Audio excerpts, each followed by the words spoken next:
Let's open in prayer. Father, we thank you for the early blessings of this day. We thank you for the spiritual blessings that you have already filled our souls with. And as we continue with the rest of our observation of this day of our Lord Jesus Christ, that you would continue to set our minds and hearts towards holy things for the good and growth of our souls in our union with our Savior. And may you also continue to be glorified in our midst. Bless our study, and may everything be as according to your holy word. We pray this in Jesus' name. Amen. So we are on the second part of our study, the series The Word in Worship, which is about preaching and the reading of the scriptures. Yung ating mga pag-aaral na ito ay tungkol sa lugar ng salita ng Diyos sa pagsamba. And the first part, dalawang bahagi, dalawang unang lecture yung ating dinevote tungkol sa public reading of scriptures. At nakita natin doon na yung public reading of scriptures is a distinct element of worship. Ibig sabihin, ito ay elemento ng pagsamba. In and by itself, the scriptures are being read publicly, and therefore it is an act of worship as we do it rightly.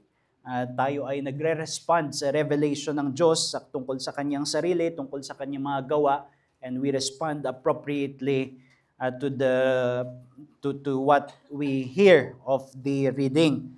Ngayon, ang ating titignan ay preaching. And the proposal of this study is that preaching is a distinct form of the word.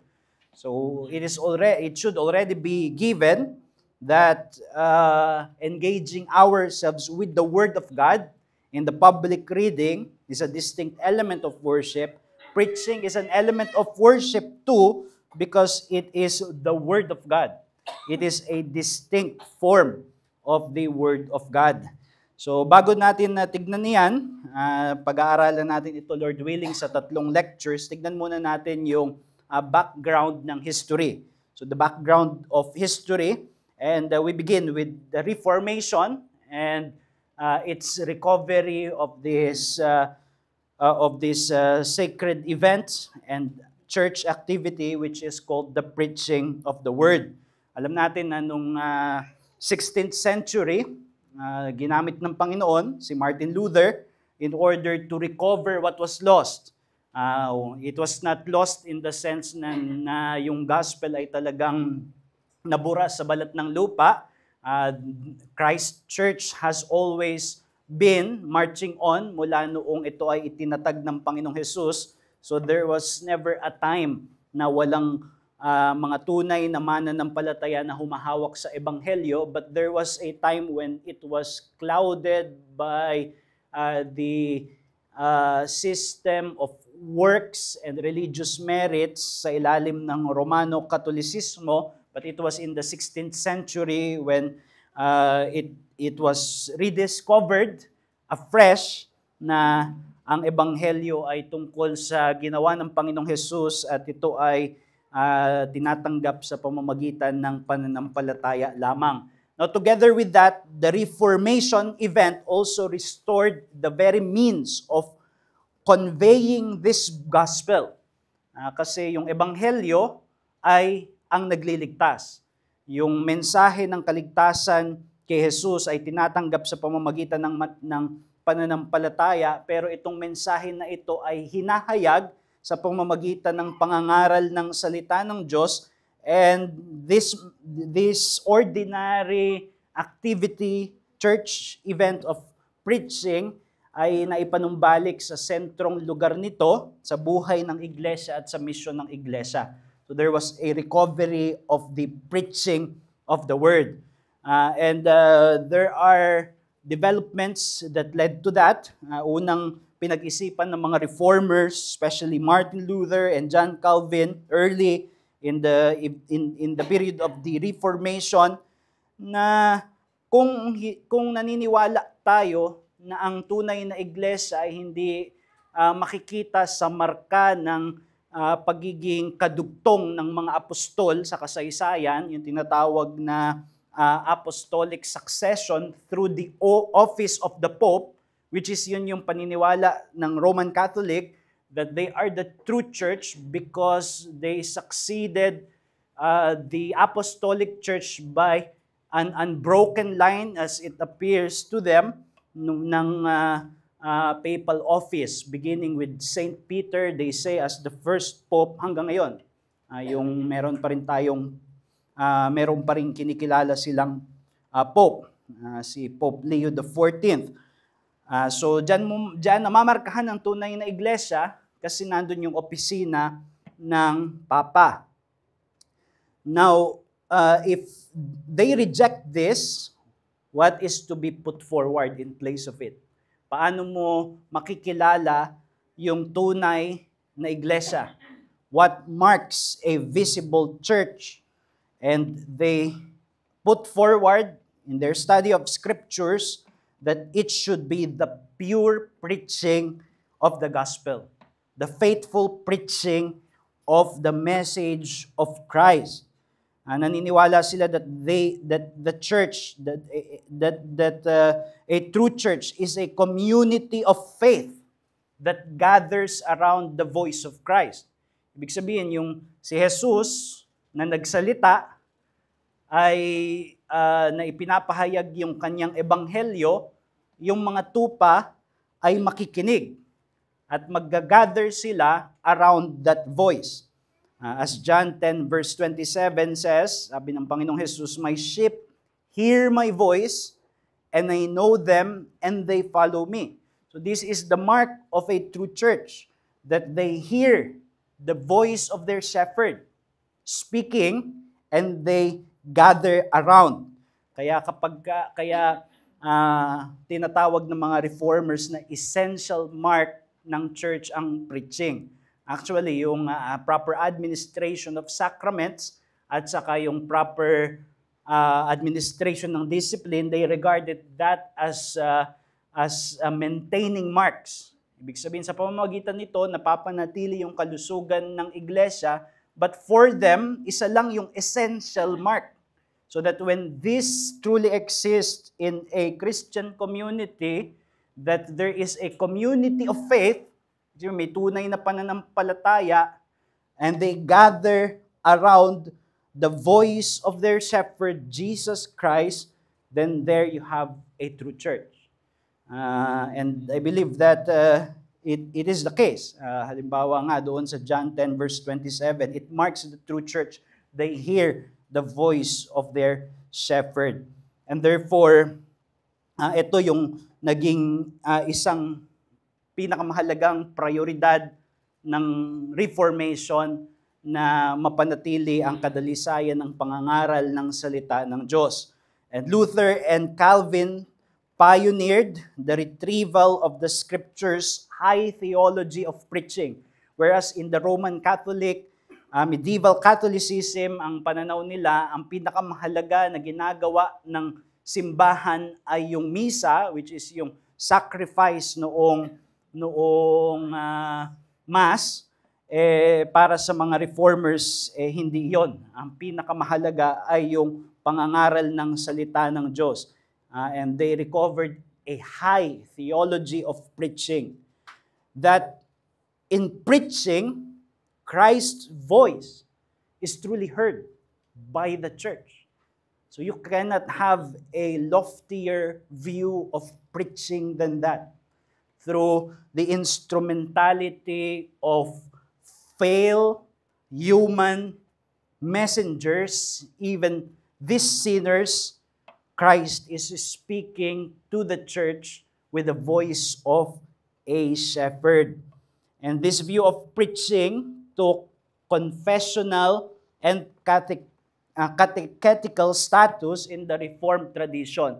Ibig sabihin, sa kanila, inilagay ito sa mga pangunahing kapahayagan ng kanilang pinapaniwalaan at tinuturo ng Biblia. For example, the Second Helvetic Confession written by Bullinger and is highly regarded by Reformed churches. Sabi sa chapter 1, the preaching of the Word of God is the Word of God. That is a lofty claim. Wherefore, when this Word of God is now preached in the church by preachers lawfully called, we believe that the very Word of God is proclaimed and received by the faithful, and that neither any other word of God is to be invented, nor is to be expected from heaven, and not that now the word itself, which is preached, is to be regarded, not the minister that preaches, for even if he be evil and a sinner, nevertheless the word of God remains still true and good. So, kailangan na maliwanag yung sa atin kung ano yung claim ng confession na yan, that when there is a faithful preaching of the Word of God, it is the Word of God. And it is to be received as such. Sa panahon na ito, ina-address na yung kaparehong ina-address natin sa kapanahonan natin ngayon, kung saan maraming mga Kristiyano at maraming mga churches, they want a fresh word from God other than the Scriptures. Yung hinahanap nila ay yung sariwang pagsasalita ng Diyos. And that's why sinabi dito na sa Second Helvetic Confession na wala nang ibang i-expect from heaven. But they put forward preaching the Word as the Word of God, which means this is the way God now speaks fresh word to the church. So when there is a preaching of the Word, it administers this Word, the Scriptures, in order for it to come afresh in the power of the Holy Spirit sa buhay ng iglesia. And you find this also in the Westminster Larger Catechism. It is required that those who hear the Word preached, that they attend upon it with diligence, preparation, and prayer, examine what they hear by the Scriptures, receive the truth with faith, love, meekness, and readiness of mind as the Word of God. Ang tinutukoy dyan ay yung Word preached. Not just the Scriptures, but the Word preached. It is to be received as the Word of God. Meditate and confer of it, hide it in their hearts, and bring forth the fruit of it in their lives. So maliwanag yung pinaniniwalaan ng mga reformers. I have taken the liberty of not quoting from Luther and Calvin, but they have written materials about this, and it is reflected in this confession that they held that the preaching is the Word of God to the church. It is the present Word of God being administered to the church. Now, of course, it brings us to some legitimate questions, di ba? Kasi naniniwala tayo na ang completed revelation ng Diyos ay ito, yung Biblia. We believe that this is the final Word of God. So how can we say that the preaching, and not just the reading, but the preaching is in its totality, in the administration of the word in preaching, that is the Word of God. So paano natin mapanghahawakan na yung word preached is the Word of God without giving inspired, inerrant, and infallible status sa pangangaral, sa mga sermon. So, hindi ba, the Word of God, Scripture, inspired. Ito, kinasihan ng Diyos, hindi nagkakamali. Minsan, may mga sermons na maraming mali. So how can we say that that is the Word of God? So, the reformers, you can summarize their view. Some of them used this exact term, the others didn't. but nevertheless, the essence of it is there. So they believed that there are forms of the word. So ito yung concept na I want to introduce to you this morning as a starting place for us to understand anong ibig sabihin natin pag sinabi natin na yung preaching ay Word of God, present Word of God to the people. And that can be answered with this concept, forms of the Word. Pag binasa mo yung scripture, you are presented with various forms of the Word. At yung scripture is only one form of that. Yung Biblia, ito, ay isa lang sa mga anyo ng mas general na category ng Word of God. And therefore, when we understand this, it prepares us to understand preaching as a distinct, yet not separate form of the Word. So let us just dive into it. Unang form na pinapakilala sa atin yung Word of God sa Scriptures ay yung Word of God as God's active power. So pag sinabing Word of God sa Scripture, sometimes it speaks of the Word. Many times, in fact, it speaks of the Word of God not as the Scriptures, but God's active and living power that accomplishes His will. For example, makikita natin yan I'm getting ahead of myself. Well, in this sense, the Word of God is an active living power kapag ka ang tinutukoy sa Scripture na Word of God ay yung agent which God sends forth in order to accomplish His will. So may ganyang lengguwahe ang Scripture. So this is the Word of God, for example, that is sent by God as the creative power that brings forth the universe. Hindi ba, mababasa mo yan sa Genesis 1 verse 3. In the beginning, di ba? God created the heavens and the earth. Tapos yung Spirit, He was hovering about doon sa void and unformed creation. Tapos nagsimula ang Diyos na i-order yung creation by what? By His Word. So that in Genesis 1 verse 3, mababasa natin doon yung raw material ng konsepto na ito kung saan nagsalita ang Diyos, and God said, "Let there be light," and there was light. So it is the active power of God that He sends forth in order to accomplish His will.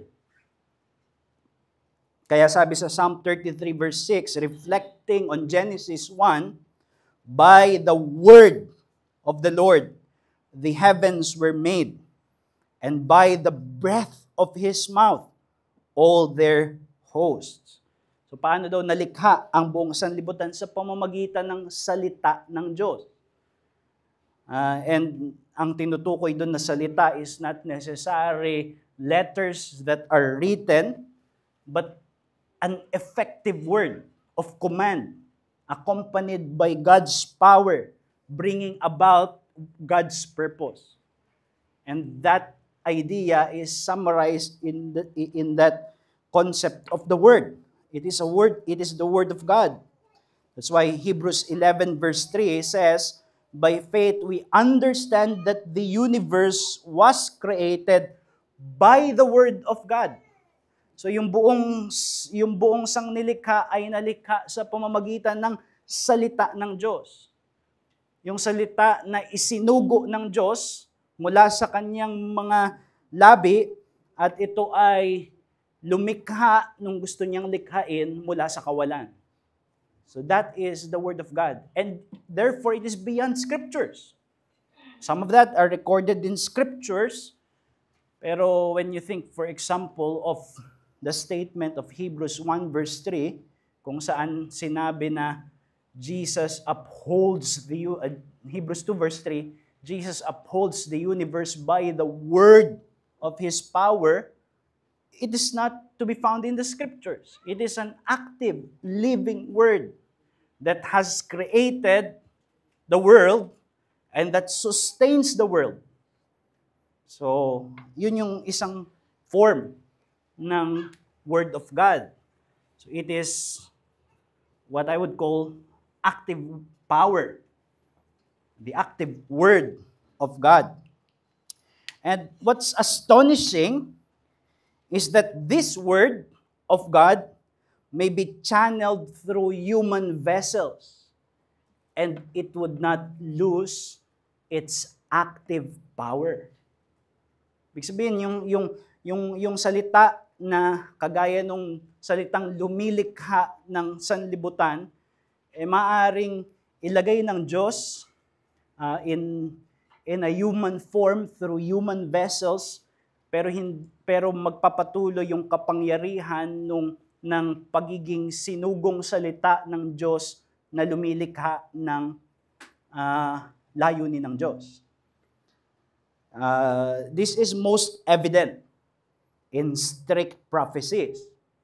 Sa mga striktong propesiya, ang lengguwahe ng lumang tipan ay yung salita ng Diyos nilagay sa bibig ng mga propeta. That God puts the word of God in the mouths of the prophets so that they are speaking the word of God.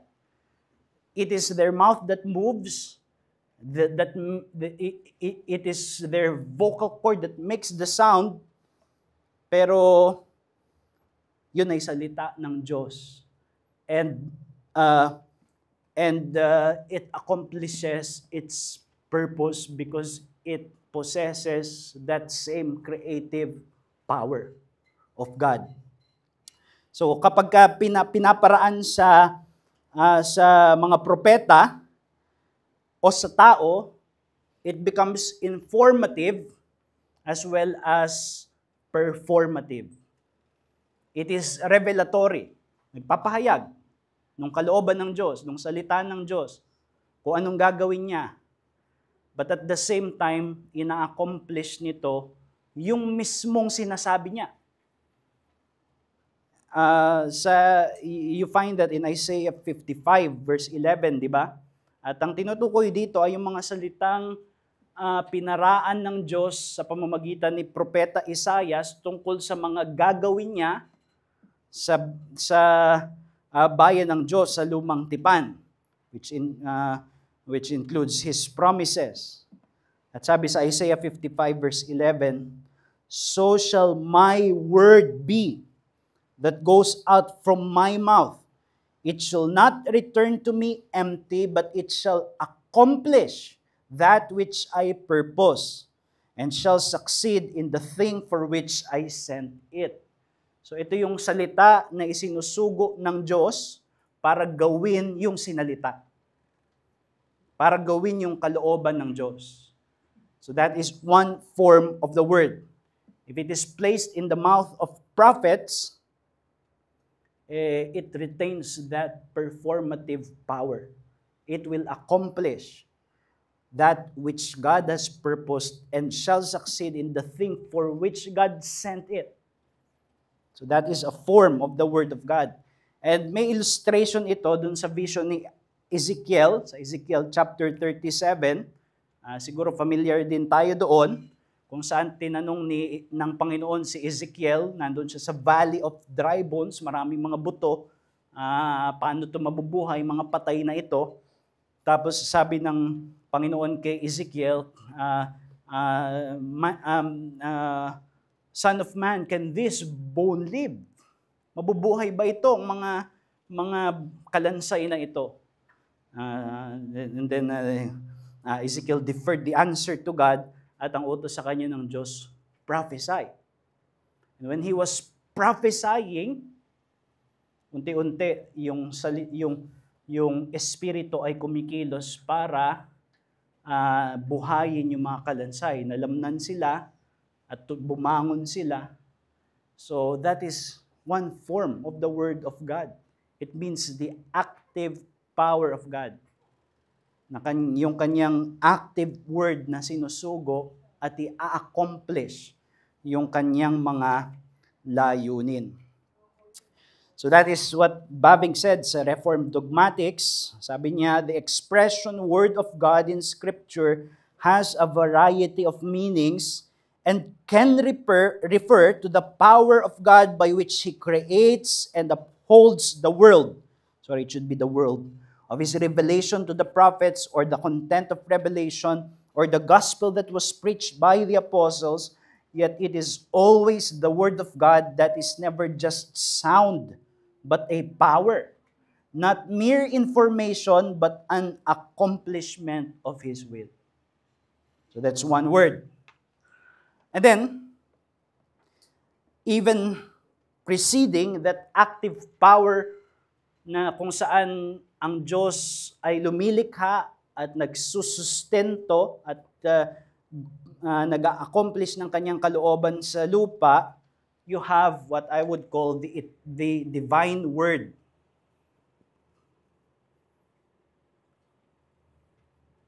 Gawin natin itong word para pare-parehas. So there is the active word, there is the divine word. And what is that? Or more precisely, who is that? It's Jesus Christ, the second person of the Trinity, who is in His person designated as the Word. Siya ang salita. O yung mas magandang pakinggan sa KJV na Tagalog, siya ang verbo. The Son is properly the Word that the Father sent out in order to sustain the world. So may connection siya dun sa active word. Siya yung sinugo para gawin yung kalooban ng Ama, ng Diyos. And from creation, there is already this order in the Trinity bago pa yung pagliligtas. John 1 verse 1 to 3, in the beginning, tinutukoy doon ay yung in the beginning ng Genesis 1, which is yung prior to creation, when the creation was about to be. Sabi doon, in the beginning was the Word, and the Word was with God, and the Word was God.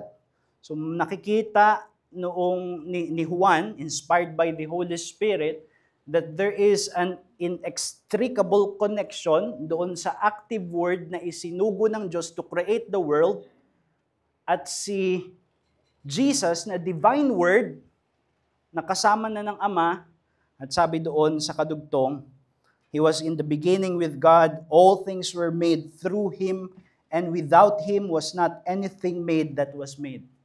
You can read Genesis 1 verse 3 together with John 1 verse 1 to 3.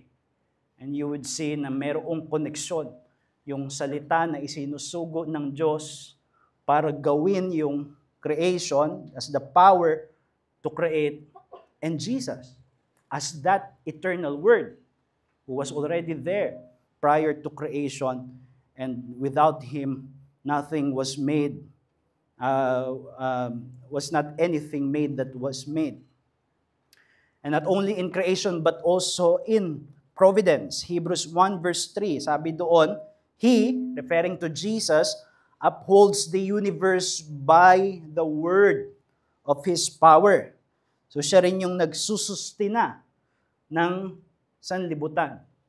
So He is the Word na sa pamamagitan niya na likha, He is the Word that sustains everything by His power. So this active word is properly attributed to the divine word. Kaya pag binasa mo halimbawa yung Gospels, you see that the Son of God, Jesus Christ, fully possesses in Himself the Word that is active and living power of God. Hindi ko na iisa-isa yan, nandyan yung mga talata, pero I'm sure na familiar tayo dito kung saan si Jesus ay magsasalita at yung kanyang salita ay ina-accomplish yung kanyang sinabi. He would speak, a command, and the winds and the storm and the sea would obey. So it is the Word that is an active power possessed by the Son. And you have Jesus, for example, sa John chapter 11, verse 43. Sabi niya, Lazarus, come forth. Kinausap niya yung patay, yung salita niya nagbigay ng buhay. Kapangyarihan yung salita. Aktibong nililikha yung kanyang sinabi. And this Son is the Word we know who became flesh. Diba? John 1 verse 14. The Word became flesh, so He became incarnate, and the purpose is to reveal the Father's glory. So He is the Word in that sense that He reveals. That's why naniniwala tayo na si Jesus ay yung culmination ng opisina ng pagiging propeta, because He in Himself is the revelation of God. And at the same time, He was sent to accomplish God's work, to fulfill God's work. So Isaiah, just like in Isaiah, it wouldn't be preposterous to attribute Isaiah 55 verse 11 sa work ni Christ. So shall my word, that is Jesus, that goes out from the Father, it shall not return to me empty, but He shall accomplish that which I purpose and shall succeed in the thing which I sent it. It's Him. Siya yung salita na gumagawa ng kalooban ng Ama. So ay John 1 verse 14, sabi doon, and the Word became flesh and dwelt among us, and we have seen His glory. Glory as the only Son from the Father, full of grace and truth. Then sa verse 18, sinabi doon, walang nakakita kailanman sa Diyos. Yung Diyos na kasama niya, ang nagpahayag sa Kanya. And it is referring to the Word. Hebrews 1 verse 1 to 2, long ago at many times and in many ways, God spoke to our fathers by the prophets, but in these last days He has spoken to us by His Son, whom He appointed the heir of all things, through whom also He created the world. So there is the active Word, there is the divine Word, and then we have Scripture. So we can speak of this as the written Word.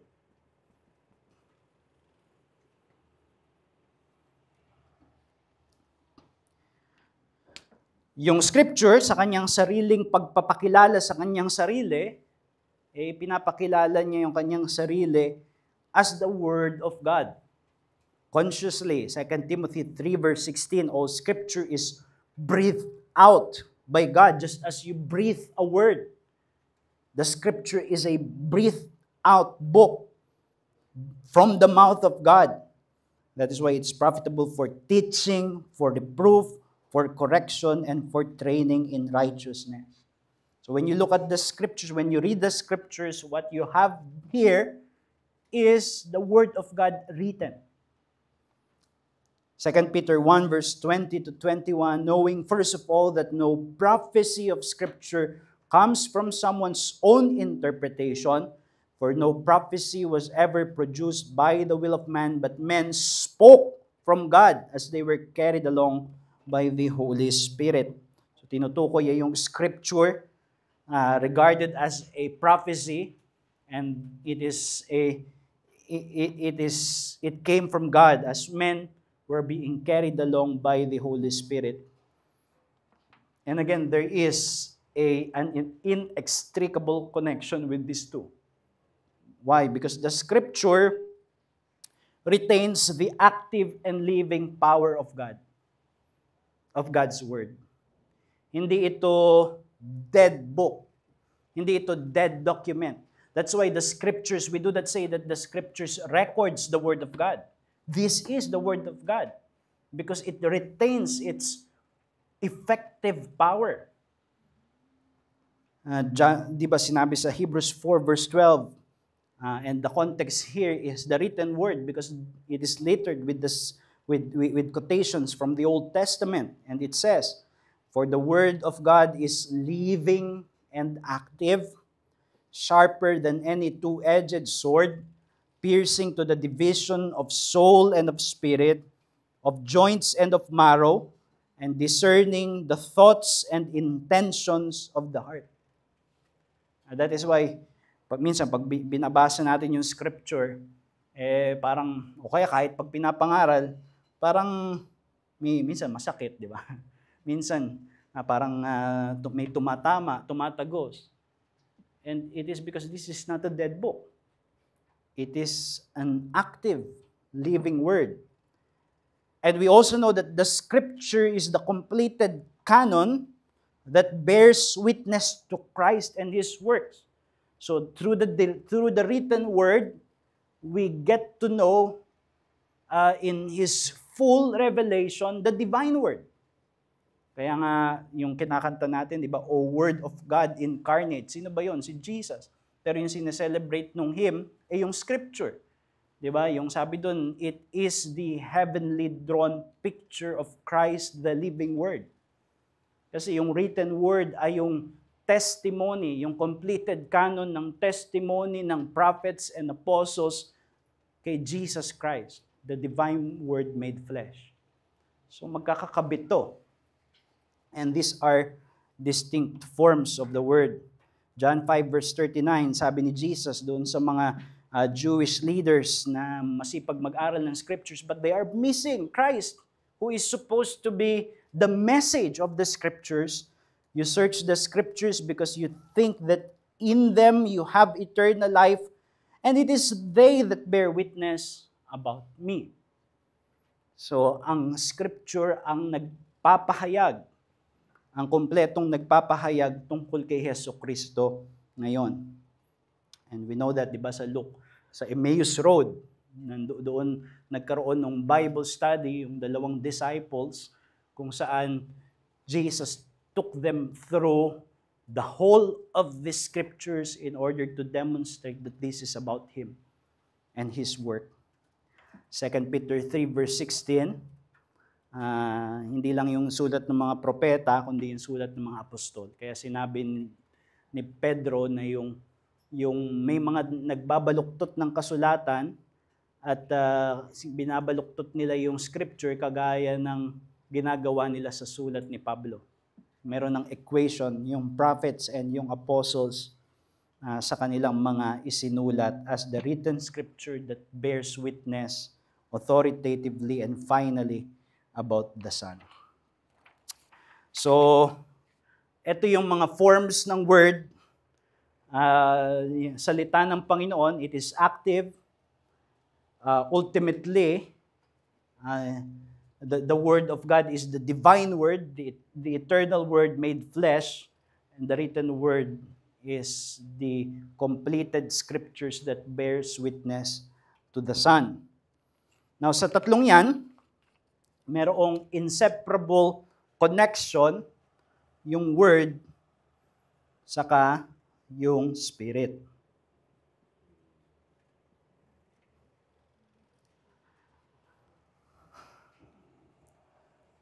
So God sends His Word, and then the Word is made effective by the accompaniment of the power of the Spirit.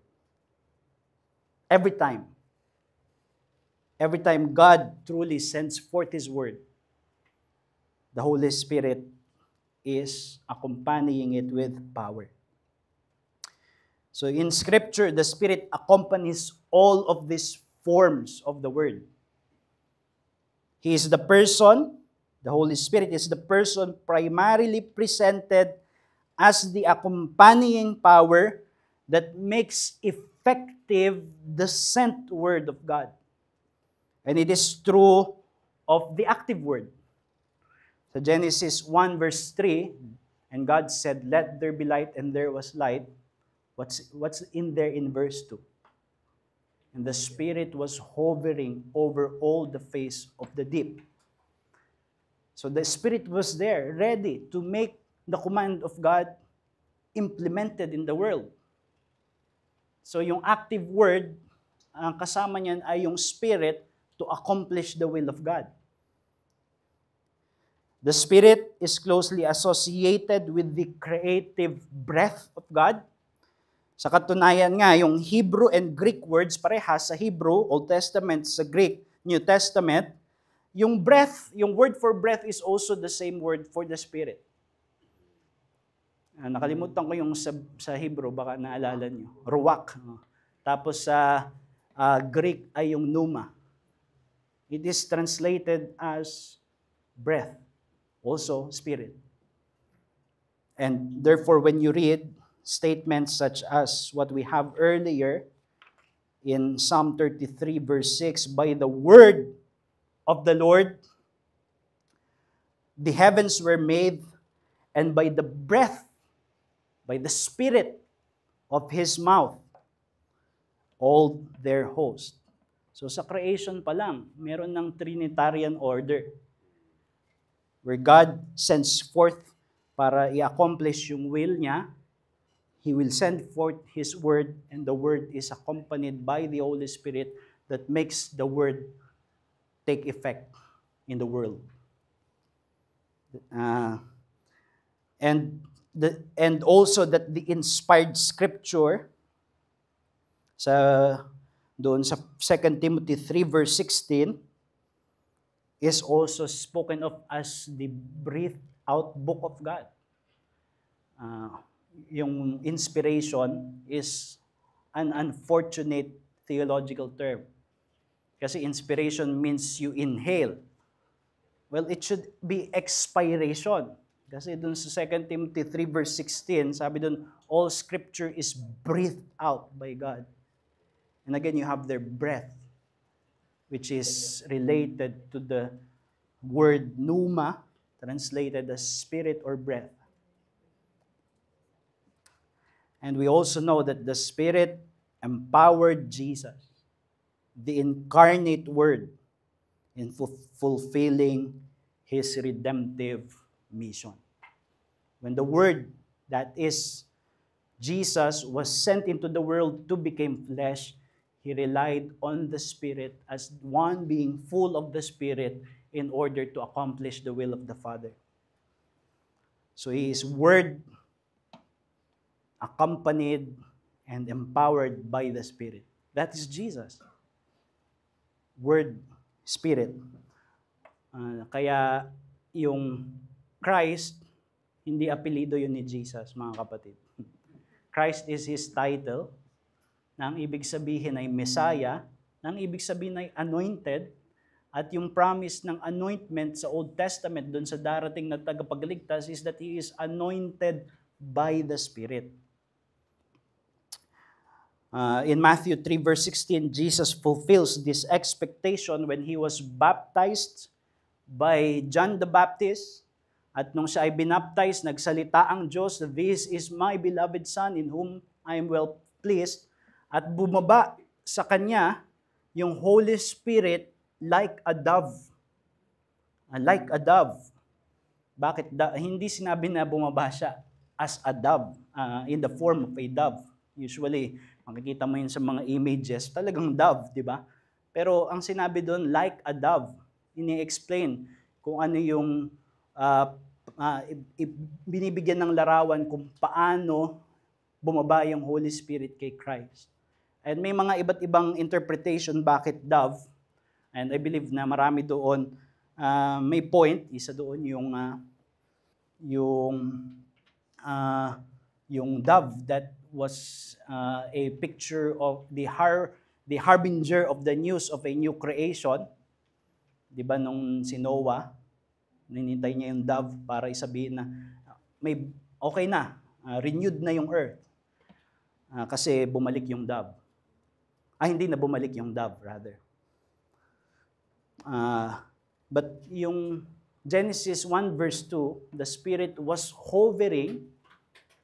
Well, you can consult commentators and you would see that hovering in the Hebrew is an act of a bird. It hovers. And Jesus is hovered by the Holy Spirit. And napag-aralan natin Isaiah 61 verse 1, di ba? Yung anointed ng Spirit to proclaim good news to the poor. And Jesus said in Luke 4 verse 16 to 21, this is fulfilled in your hearing. siya yung Messiah, the divine word, anointed by the Spirit. Now, itong ginawa natin ay building blocks pa lang. At makikita natin anong kinalaman nito sa sermon next Sunday. At titignan natin yung mga mas explicit na biblical basis. Pero baka makalimutan natin, so I would already give you the proposal now in order for us to gather kung anong implikasyon dito sa preaching. So the proposal is this, that preaching is a distinct form of the word as it proclaims Christ and His work, the divine word, bound to the testimony of the Scriptures, the written word, in the power of the Spirit, becoming an instrument to accomplish God's purpose of judgment and salvation, the active word. That's why in a faithful preaching, the word of God is sent forth and is truly heard. And we are going to look at the biblical basis for such a position along these lines.